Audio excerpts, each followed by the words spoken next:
Air traffic control, land 402, mayday, mayday, mayday. 402, mayday, mayday, mayday.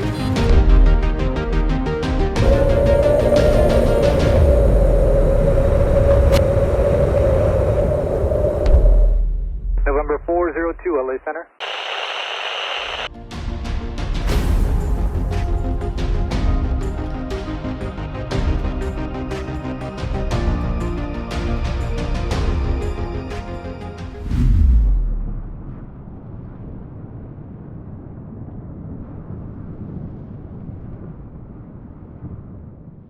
The holiday season is in full swing and the Price family is preparing for an exciting Saturday afternoon cross-country flight. Pilot Jason Price carefully pre-flights this 1978 Piper Turbo Lance, tail number November 36402, while his family gathers eagerly, filled with anticipation for their holiday adventure. Jason filed a VFR flight plan on his tablet the night before, mapping out a route from Reed Hillview Airport. The plan included key waypoints, passing through Paso Robles Municipal Airport and Meadows Field in Bakersfield, before ultimately arriving at Henderson Executive Airport in Las Vegas.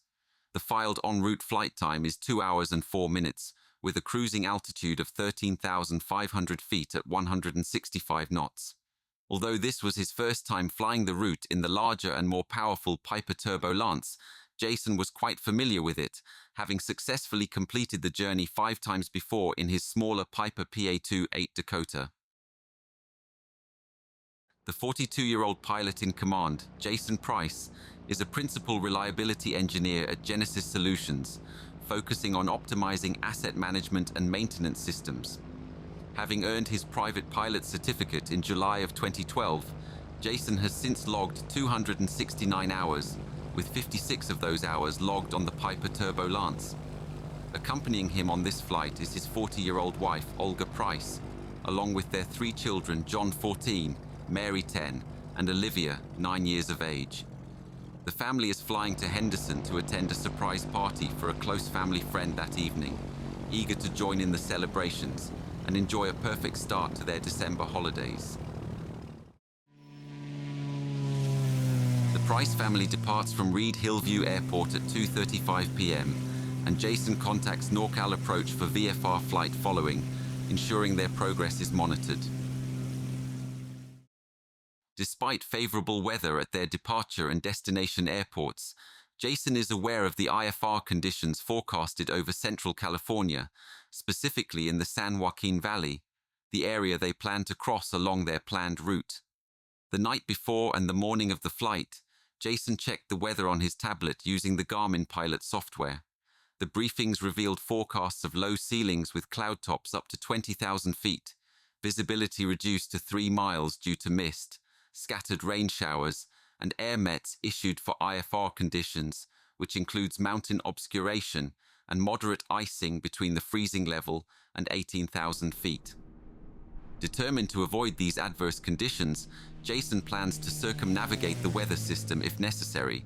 However, not long after takeoff, recognizing that his original planned altitude of 13,500 feet may not keep them above the weather, he decides to continue his climb and request a new flight level of 15,500 feet to stay above the cloud tops, hoping to maintain clear visual conditions. Soon after, however, Lance 402 begins to encounter the forecasted weather conditions more intensely. At 3:12 p.m., just over half an hour into the flight, Jason initiates an unannounced climb from 15,500 feet. Air traffic control notices the unexpected altitude change and inquires about his intentions. Flying south, Jason responds that he is climbing and plans to level off at 16,500 feet. Despite reaching 16,500 feet, the clouds continue to rise and the weather deteriorates more rapidly than anticipated. Determined to stay in visual meteorological conditions, Jason decides to climb even higher. He requests clearance to ascend to 17,500 feet, pushing closer to the operational ceiling of his aircraft. The increasing altitude brings additional concerns, including the limited oxygen supply on board, which is only equipped for 3 people. A few minutes after passing his first waypoint, Jason overhears a Cessna 414 Chancellor pilot reporting cloud tops at around 18,000 feet over the radio. 557, you said you were just on top at level 180? 557, yes, the area up ahead that looks like it goes higher, but in this area, that's where the tops are. Concerned, Jason requests confirmation of his position from ATC, aware that these cloud formations could further affect his flight path and altitude decisions. LA Center, Land 36402, what was the position of that last aircraft, 55? November 402, that traffic is about 1 mile east of the Shafter VOR, flight level 180, and from your position, about 11 o'clock and 30 miles.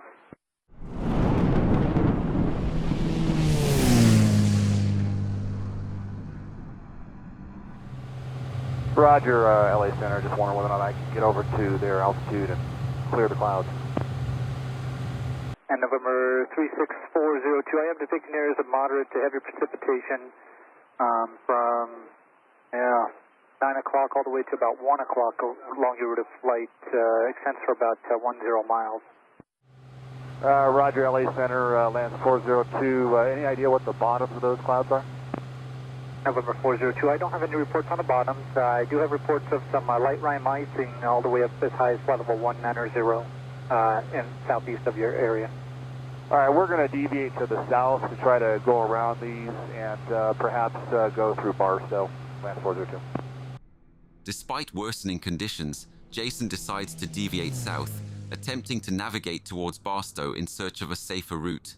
The tension continues to escalate as he struggles to find a way forward, making constant adjustments while the weather deteriorates rapidly. As Jason pushes ahead, ATC provides further critical information about the rising cloud tops. And November 402, some reports, the tops reported around flight level 210 northwest of the Palmdale area, which is 11 o'clock from you and about 43 miles the direction that you want to head towards. LA Center, Lance 402, copy. We'll just keep chasing the clouds towards Palmdale. By stating, "We'll just keep chasing the clouds," Jason is attempting to maintain visual contact under deteriorating conditions that are more suited for instrument meteorological flight. Despite worsening weather, he continues to navigate visually, pushing forward as ATC provides yet another weather update. November 402, detecting areas of moderate precipitation 11 to about 2 o'clock, extends for about 10 miles along your route of flight, just some small areas. Roger, Lance 402, observe that. Sensing that Jason was struggling to navigate through the worsening weather, ATC offered assistance by suggesting an IFR clearance, a suggestion that Jason promptly accepts. November 402, did you want to pick up an IFR to Henderson if I could do that? Yeah, I would take that, Lance 402. 402, are you ready for your IFR? Lance 402, ready to copy.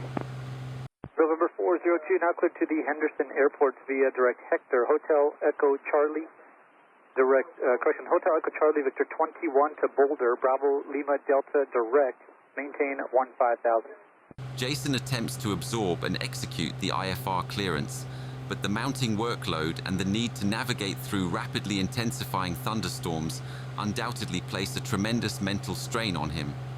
Trying to maintain control of the aircraft while adapting to new instructions, Jason faces an overwhelming challenge as the demands of instrument flight escalate amid the severe weather conditions. Roger, Hector, Hotel Echo Charlie via Bravo Lima Delta, 15,000, Land 402. Soon after the IFR clearance is confirmed, ATC notices an unexpected change in direction by November 402 and immediately questions Jason about his intentions. November 402, are you turning northbound? Roger, I just took a heading off of Bakersfield. I'm going to change it to the current assigned IFR. November 402, flight heading of 095. As Jason struggles to follow the instructions, the aircraft grows increasingly unstable. It's evident that he is losing control of the airplane, and an unimaginable tragedy is on the verge of unfolding. November 402, make an immediate right turn heading 095.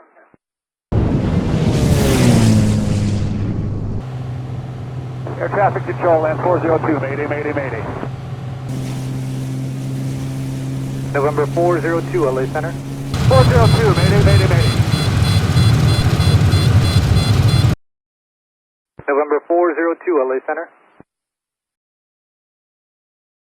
With an unsettling silence following Jason's Mayday call, ATC reaches out to another pilot in the area, requesting his assistance to be on the lookout for any signs of November 402. November 04 Delta, are you able to see any traffic off your left-hand side? About 10 miles? Negative, that would be in the clouds. I saw his transponder go off, so that scared me a little bit.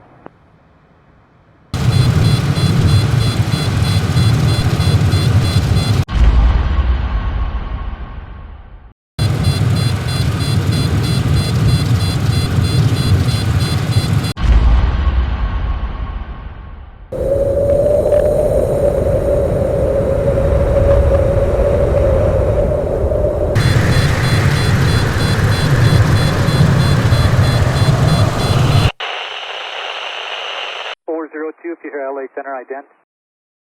November 36402, LA Center. A family of 5 dead tonight after their plane crashes in southwest Bakersfield. Tonight, we are hearing the final moments of that doomed flight.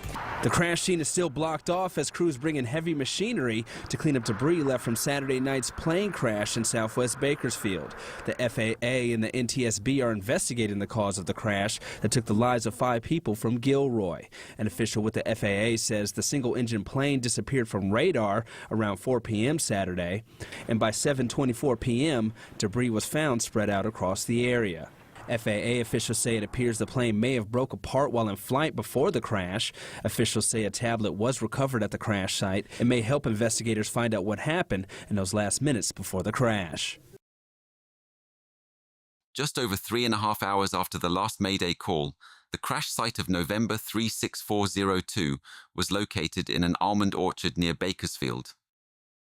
The widespread wreckage of November 36402 clearly indicated an in-flight breakup, with debris scattered extensively across the orchard. Heavier parts of the aircraft, including the engine and forward cabin, were found in an irrigation ditch at the southernmost point of the field. Around 800 feet to the north lay the cabin seats, baggage and vertical stabilizer, followed by both wings and several cabin roof fragments. The extensive distribution of the wreckage highlighted the catastrophic nature of the in-flight failure and the immense forces that were involved. With the release of the NTSB final report on May 16, 2017, several critical factors that led to this devastating tragedy were brought to light. The primary cause of the accident was the pilot's decision to continue the flight, despite the forecasted weather being unsuitable for visual flight. The conditions included IFR weather, low ceilings, and moderate icing, creating significant hazards for a pilot like Jason, who lacked the necessary instrument rating to safely navigate through adverse conditions. Another significant error was the pilot's acceptance of an IFR clearance, despite lacking an instrument rating and adequate training to safely operate in instrument meteorological conditions.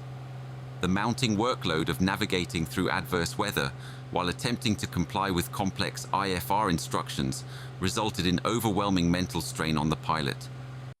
Roger, Hector, Hotel Echo Charlie via Bravo Lima Delta, 15,000, land 402. This ultimately led to spatial disorientation, which, as determined by the NTSB, was a key factor in the loss of control and subsequent in-flight breakup of the aircraft.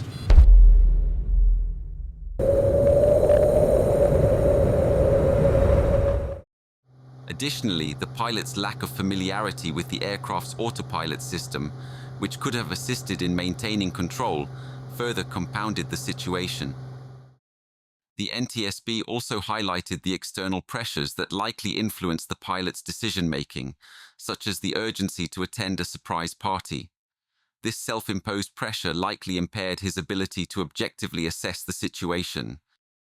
The insufficient oxygen supply on board, which could accommodate only 3 out of the 5 occupants, also played a role, potentially discouraging the pilot from climbing to a safer altitude above the clouds. Ultimately, this tragedy reminds us of the essential principles of aviation safety: thorough pre-flight planning, honest assessment of weather, understanding one's aircraft systems, and leveraging available resources. Most importantly, it underscores the need to recognize when to change course, delay, or cancel a flight to prioritize the safety of everyone on board.